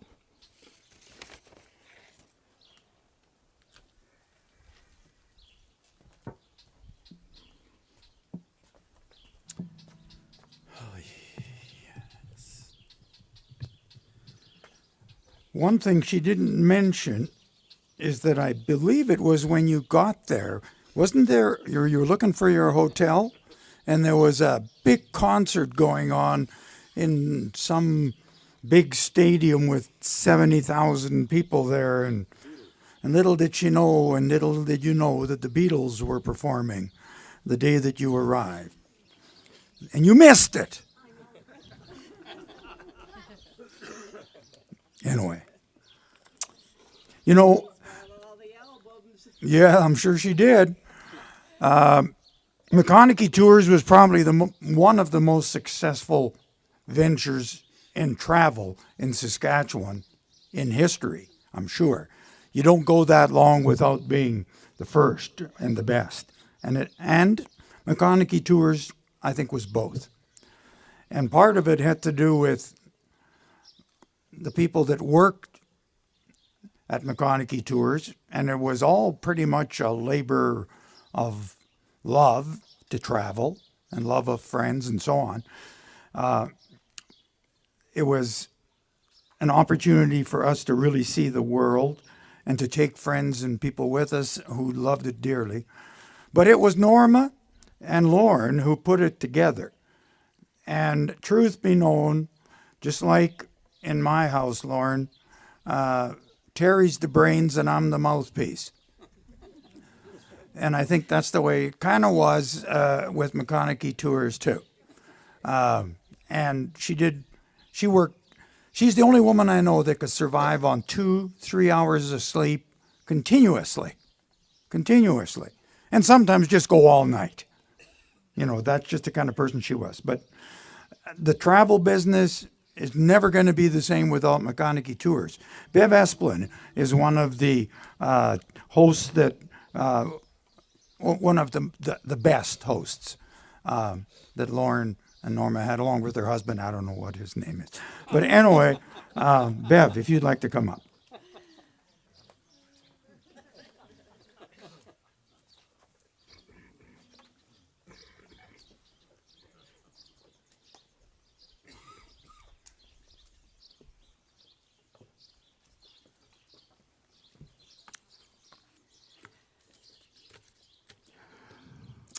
I guess we're in the afternoon now. And Lauren, I'd just first of all like to thank you for asking me to say a few words about Norma and some of our experiences as hosts. And he impressed upon me to please keep it light. He wanted it to have, you know, if I could think of some instances that some of the hosts had experienced, and could I share them with you. Then a few days later, I had a phone call from Ralph. And Ralph said, keep it short. Well, I was so disappointed, Ralph, because I already had 3 pages of lovely things ready to say about Norma. So anyway, you will be happy to know, Ralph, it's all here. It's all condensed here. Anyway, I just thought, first of all, some of you may not know who the hosts are that are here today. And if you could just stand up when I mention your name. We have Marlene and Cliff Buckingham. So if you would stand. Halia and Vic Grodzinski over here. What's his name back here? And his wife, Terry, over there. Are you done yet? Well, no. And we have Phil Cameron and Betty and Lori Cohn and my husband back there and myself. Archie. That's who Archie, correct. Forgot his name there for a minute. Anyway, so what I wanted to do, first of all, and I'll speak fairly quickly, was I wanted to also reiterate that all of we hosts were always so in awe of her attention to detail. I mean, these manuals that she put together were something else. I mean, in there, you would start out with where you were picking everybody up. You knew where the coffee stop was and how to get there. You knew where you were going to go for lunch and how to get there. Then you knew where the afternoon coffee stop was going to be and how to get there. And if you had any attractions in between, you had all of the brochures in regards to what you were going to see and how to get there. And then, of course, we would have directions to get to the hotel in the evening and how to get there. These manuals, she'd get the biggest binder she could find for some of these trips, and sometimes we had 2. And not only that, not only did we get these manuals, but the bus driver got them as well in a shortened form. I mean, it was unbelievable. I can tell you about one year when Branson was going strong, and the big draw, of course, was Daniel O'Donnell. I'm not sure why he became so popular, and maybe I was the only one, but the man put me to sleep. He really, it was such a crooner. He put me to sleep more than once. But anyway, it was in the days when Daniel was very popular. So we had 6 buses, believe it or not, going to Branson that she had to organize as to how these 6 buses were going to get there and eat. We were there for, I think the tours were usually 10 to 12 days, and near the end, 2 more buses would roll in from the music tour. So I can remember 8 buses lined up in Branson that she had organized and got everybody there, and of course back home again. So I mean, her attention to detail and the hours, as some of you have mentioned, that she spent, it was 12, 18 hours days. She'd be up in the middle of the night talking to somebody if it was a tour that was going to Australia or whatever. It was unbelievable. Anyway, when we had all these tours, she would get together with the hosts and we would go over them day by day before we left. This was part of her attention to detail. And I don't want this to sound like a roast on you, Lorne, but unfortunately, a lot of this stuff involved you. Anyway, this one time, Arch and I are in Saskatoon, and Norma is diligently going through the manual day by day, and I think it was the Australia tour. So it was long. It was 30 days, and Lorne was right beside her, and of course, he kept chirping in. And she got a little upset about this. So she finally said to him, so you see, it wasn't all roses. She said to him, Lorne, it might be wise if you would just zip it. And he did. And then in another instance, Phil and Jack were going through the same thing in Saskatoon. And Lorne again was by her side, and he hadn't learned because he was doing it again. And this time she suggested, Lorne, maybe you should just go to bed and lie down and take a nap, which he did. And of course, we all know Lorne can fall asleep at the drop of a hat. What man can't? And I mean, he had this down to a science that he could even catch 40 winks while waiting at a stoplight for the light to turn green. So anyway, if you thought that Lorne always wore the pants, that maybe wasn't always the case. And then there was another instance where the tour was going to India. And Betty and Laurie Cohn were hosting that one. And Lorne and Norma decided that they were going to go along. This would be a nice tour and a good opportunity. We can just go along. The hosts will do all the work, and we'll just be passengers. So they get there, and I'm not sure where they were in India, but anyway, they were outside probably like this having lunch in the middle of the afternoon, or having a dinner, I think it was, at noon. And all of a sudden, their bus driver that had been driving them all over India came running, and he said, Mrs. McConaghy, there's an old man sleeping on the bus. And Norma sheepishly stood up and she said, it's okay, he's harmless. That would be my husband. So, I couldn't resist telling those stories.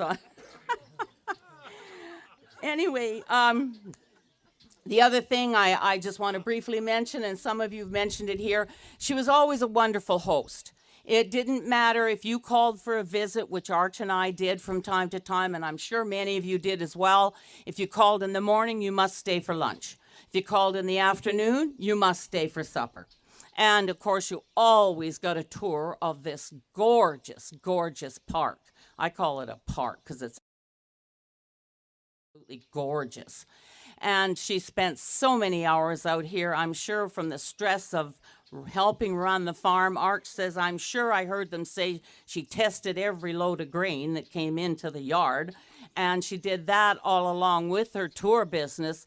And so she really was an extraordinary lady. But I, too, love flowers and have a fairly large flower garden. And so Norma and I walked among her flowers and shrubs and stuff out here many times. It is quite beautiful. And the other thing was we used to hold yearly meetings in Waskesiu. And we would all get there Friday night. And it was for the whole weekend. And food. Oh, my Lord, the food. She would arrive either later Friday night or early Saturday morning, and she always drove a big SUV, and that thing would be loaded to the hilt. She'd have water, she'd have pop, she'd have booze, she'd have all kinds of nibblies and fruit and just everything imaginable. And we'd all help her unload it and get it into the fridge. I mean, it was a spread, and she'd be feeding at that. And those days, we probably had maybe 7, 8 hosts there, plus a guest or two, and Lauren and Norma. So it'd be anywhere from 16 to 20 people that she fed all weekend. And for her, it just didn't seem to be a problem. And the steaks, I swear to God, they were an inch thick, and they were all marinated, ready to go. So Saturday night was always steak barbecue, and they were absolutely delicious. So I just also want to mention that, you know, we've talked so much about her dedication to detail and how what a great businesswoman she was. But you know, Norma was also a mother, and she raised 3 fine young boys. And to you, I'm sure she was mom. And I have a poem here that I read at my mother's funeral, and I thought it was appropriate to just read today. Mothers never die. They just keep house up in the sky. When we are children, we're happy and gay, and our mother is young, and she laughs as we play. Then, as we grow up, she teaches us the truth, lay life's foundation in the days of our youth. And then it's time for us to leave home, but her teachings go with us wherever we roam. For all that she taught us and all that we did when we were so often just a bad little kid. We will often remember and then realize that mothers are special and wonderfully wise. As she grows older, we look back with love, knowing that mothers are gifts from above. And when she goes home to receive her reward, she will dwell in God's kingdom and keep house for the Lord, where she'll light up the stars that shine through the night and keep all the moonbeams sparkling and bright. And then with the dawn, she'll put the darkness away as she scours the sun to new brilliance each day. So dry tears of sorrow, for mothers don't die. They just move in with God and keep house in the sky. And there in God's kingdom, mothers watch from above to welcome her children with undying love.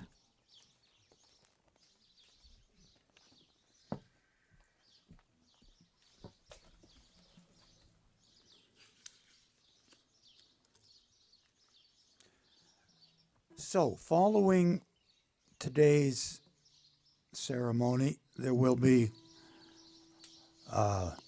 dinner in Beatty Hall. You are all welcome. This is all courtesy of the McConaghy family. I'm not sure exactly when it'll start because I think we might be a little over time. But I'm pretty sure the turkey's done. So that's good. Like I said, she loved to sing. We always sang this song at Waskasoo at the end of a party, a sing-along, a get-together, happened every year. And this was the song that Norma it was her song.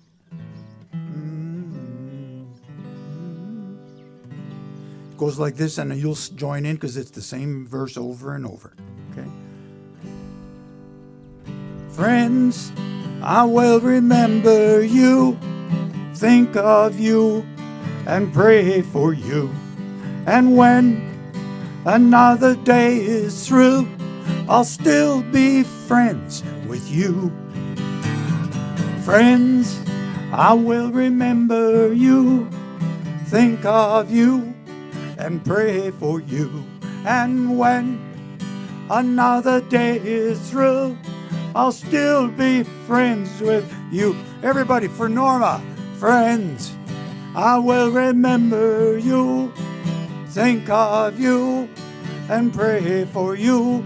And when another day is through, I'll still be friends with you. And she's singing for us. Friends, I will remember you, think of you, and pray for you.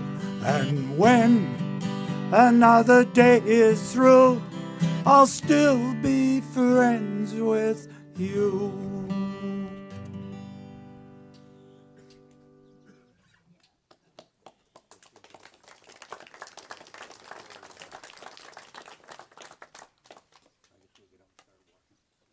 Yeah, somebody should get up and start walking.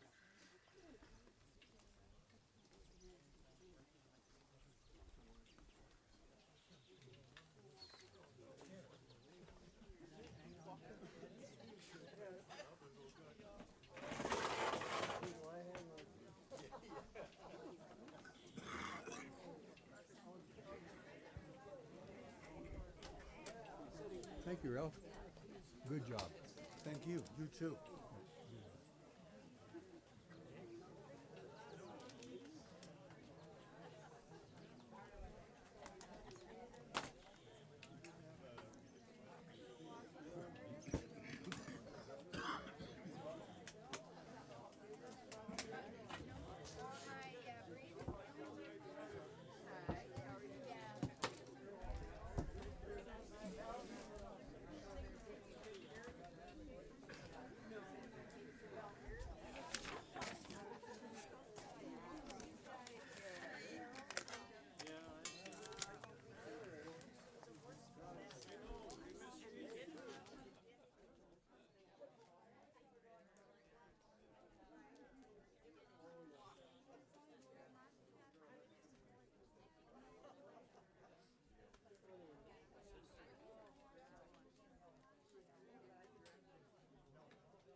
Do you need the guitar at the hall? I don't think so. No. Okay.